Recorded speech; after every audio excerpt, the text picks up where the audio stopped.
পঞ্চবাবু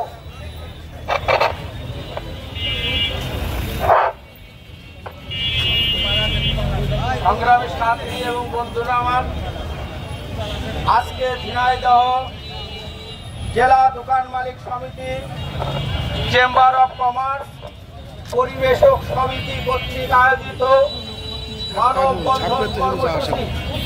আজকে আমরা শান্তিপ্রিয় মানুষ, আমরা ব্যবসা করে খাই, আমরা সৎ পথে রোজগার করে খাই।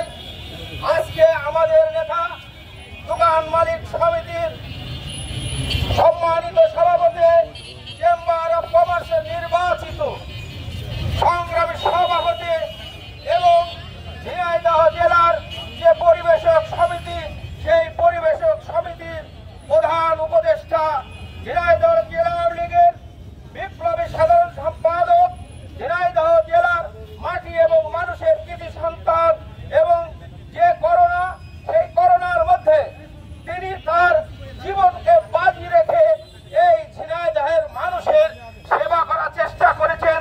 তিনি সাবেক মেয়র, ঝিনাইদহের মেয়র থাকাকালীন অবস্থায় যে অপ্রতিরোধ করোনা সৃষ্টি হয়েছিল, সেই করোনার মধ্যে তিনি কিন্তু মানুষের বাড়ি বাড়ি গিয়ে নিজের সন্তান, নিজের ওয়াইফের কথা চিন্তা না করে তিনি কিন্তু মানুষের পাশে দাঁড়িয়েছেন। আজকে বাংলাদেশের বিভিন্ন বিশ্ববিদ্যালয় এবং বিভিন্ন স্কুল কলেজে যে ছেলেমেয়েরা গরিব এবং মেধাবী, তাদের অর্থনৈতিকভাবে সহযোগিতা করা, ভর্তি করা, বই পুস্তক ক্রয় করে দেওয়ার সহযোগিতা কিন্তু করে থাকেন। তিনি মানুষের পাশে দাঁড়িয়ে আজকে সেই নেতা এই ঝিনাইদহের যে পদচারণা, ঝিনাইদহের নেতৃত্ব শূন্য করার জন্য, ঝিনাইদহ আওয়ামী লীগের নেতৃত্ব শূন্য করার জন্য একটা অরাজনৈতিক বিষয়, ব্যবসায়কে কেন্দ্র করে আন্তর্জাতিক সুরা চালান। সে আমাদের দেশের মাটিতে, আমাদের দেশের মাটিতে কিন্তু তিনি মারা যাননি। তিনি কিন্তু আমাদের পার্শ্ববর্তী রাষ্ট্র ইন্ডিয়াতে মারা গেছেন।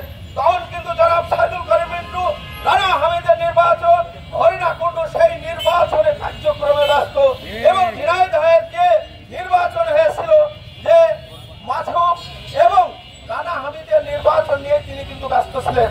আজকে তার মেসেঞ্জারে এটা হতে পারে যে কালীগঞ্জের যে আসন, সেই আসনকে যখন নমিনেশন আপনার ক্লিয়ার হয়ে যায়, তার মেসেঞ্জারে এমন কথাই আসতে পারে যে আনোয়ার সাহেবের নমিনেশন ফাইনাল হয়ে গেছে। আজকে সেটাকে কেন্দ্র করেই আমাদের মনে হয় যে বিব্রতকর এবং বিভ্রান্তিকর পরিস্থিতি এবং সৃষ্টি করা হচ্ছে। এবং যতক্ষণ পর্যন্ত আমাদের মাটি এবং মানুষের নেতা, ঝিনাইদহের মানুষের নেতা, ঝিনাইদহ হরিণাকুণ্ডুর মানুষের নেতা, সেই নেতা যতক্ষণ পর্যন্ত আইনের চোখে দৃষ্টি, আইনের চোখে যতক্ষণ পর্যন্ত বিচারক না হবে, ততক্ষণ পর্যন্ত আমরা এই রাজপথে থেকে আমাদের নেতা নির্দোষ এই দাবি করি, এবং সাথে সাথে এরও প্রতিবাদ করি যে একজন জনপ্রতিনিধি এর থেকে পয়সা যায়, তাকে হত্যা করা হয়েছে, তারও নিন্দা আমরা জ্ঞাপন করি।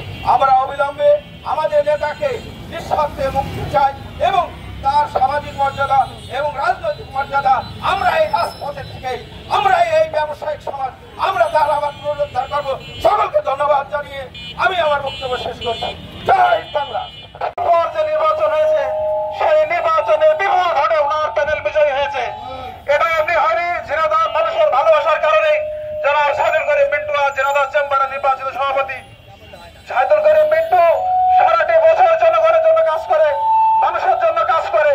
সের প্রমাণ আমরা পেয়েছি করোনাকালীন সময়, আমরা দেখেছি নিজের জীবন বিপন্ন করে উনি সারাদিন মানুষের জন্য কাজ করেছেন। সেই নেতা কখনো কোনো হত্যার সাথে জড়িত হতে পারে না, এটা আমরা বিশ্বাস করি না। এই জন্য আমরা ঝিনাইদহ ব্যবসায়ীর পক্ষ থেকে, ঝিনাইদহ সাধারণ মানুষের পক্ষ থেকে সরকারের কাছে বিনীত অনুরোধ, ষড়যন্ত্রমূলকভাবে মিন্টু ভাইকে যে গ্রেপ্তার দেখানো হচ্ছে, তাকে নিঃশর্ত আমরা মুক্তি দাবি করছি, এবং আমরা চাই অনবিলম্বে সসম্মানে তাকে আমাদের মাঝে ফিরে দেওয়া হোক। জনাব সাইদুল করিম মিন্টু আমাদের মাঝে ফিরে আসুক, এই কামনা করে আমার সংক্ষিপ্ত কথা শেষ করছি। ধন্যবাদ।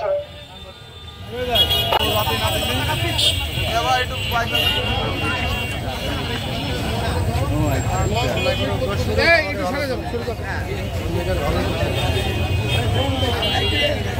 একটু ফাঁকা করে দিই, একটু ফাঁকা করে দিই।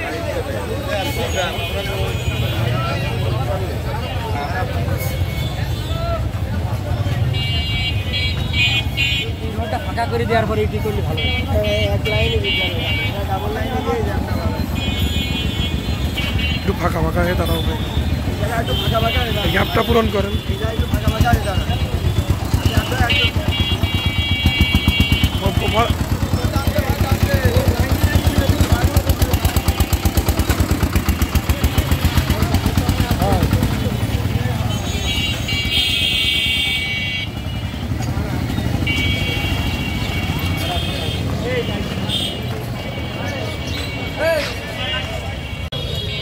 শ্রদ্ধা রেখে আমরা এই কথাটি বলতে চাই।